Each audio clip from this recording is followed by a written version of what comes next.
As I'm sure you know, there's a silly fashion around these days about apologising for things that happened in the past. People apologise, for example, for the potato famine. Pope Benedict has apologised for the Crusades. Her Majesty the Queen has apologised to the Maoris for the occupation of New Zealand. Tony Blair, as I've said, as I mentioned, has apologised for the potato famine. Funnily enough, he hasn't apologised for the slave trade. Now, I want to sort of see, do we have anything to apologise for being here? Because I think there are people who think that we do. Most Catholics, most Roman Catholics believe and frequently say that Ireland is their country. Not in the usual sense that it is their native land, but for some of them at least, in a strictly legal sense.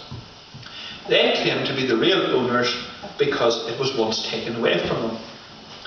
Now, if you go across the other side of the Irish Sea, no Englishman, on the dubious grounds that he believes himself to be a Saxon, would claim to be the rightful owner of Arundel Castle, or ever say the Normans had taken it from him. 2 years ago, when I was giving a similar talk, I noticed a letter in the Sunday Times by a gentleman called Dick Keane, who's very keen in writing letters. This letter, I think, was published on the 25th of September 2005. And this is what Keane said: "We see the Unionists as usurpers of our ancient tribal territory. Our most fervent wish is to subsume, subjugate or exterminate these intruders so we can have our united Ireland. While a bit of brick bashing has always been part of our nationalism, we reserve our deepest hatred for Unionists." Now, just in case you get the wrong end of the stick, Dick Keane is bashing, he comes from a nationalist Roman Catholic background, but he's bashing the mentality and the attitudes of many of his co-religionists and those who, broadly speaking, would share his political background. Unionists have been very nervous in the past. Before the introduction of Gladstone's first Home Rule Bill, there were rumours circulating in Ulster that nationalists and Roman Catholic priests were already raffling Protestant-owned farms and properties to be confiscated on the enactment of the scheme of Irish autonomy. Their intention, it was feared, was to drive the successors of the planters and the colonists out of the country and then take possession of the lands they occupy in Ulster. In 1798, it was rumoured in Ulster that Presbyterians among the United Irishmen would take the farms of those Protestants who stayed loyal. So, have Unionists something to be guilty of about, feel guilty? Lord Ernest Hamilton was the brother of the second Duke of Abercorn. He was briefly Member of Parliament for North Tyrone, but he was too intelligent to be satisfied with the existence of a backbench MP and gave up politics and went away and wrote books instead. In one of these he observed, "A man is not responsible for the back history of every Chippendale chair he buys." Another Tyrone man, Major General Hugh Montgomery of Blessingbourne, was the founder of the Irish Association. The association's purpose was and is to make reason and goodwill take the place of passion and prejudice in Ireland North and South. Between August and December 1939, Major General Montgomery and Father John McShane, the parish priest of Omagh, engaged in a lengthy and very interesting correspondence.